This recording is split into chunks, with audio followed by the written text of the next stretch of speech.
Sino ang tanging anak ng Diyos ayon sa Bagong Tipan? C. Jesus.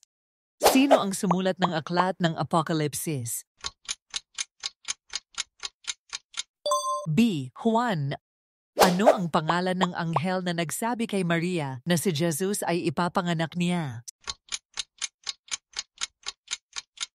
A. Gabriel. Sino ang tagapagbinyag kay Jesus sa Ilog Jordan? B. Juan. Ano ang aral ng mga talinghaga ni Jesus tungkol sa mabuting Samaritano? C. Pag-ibig sa kapwa. Sino ang nagpalibing kay Jesus sa kanyang libingang gawa sa bato? A. Jose ng Arimatea. Anong lugar ang tinatawag na Dambana ni Salomon? A. Templo ng Jerusalem. Sino ang tinatawag na Ama ng mga Apostol? B. Pedro.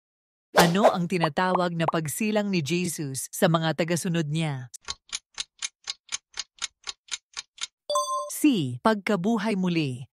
Saan binubuo ang mga kwento ng mga gawa ni Jesus at ng mga apostol sa New Testament?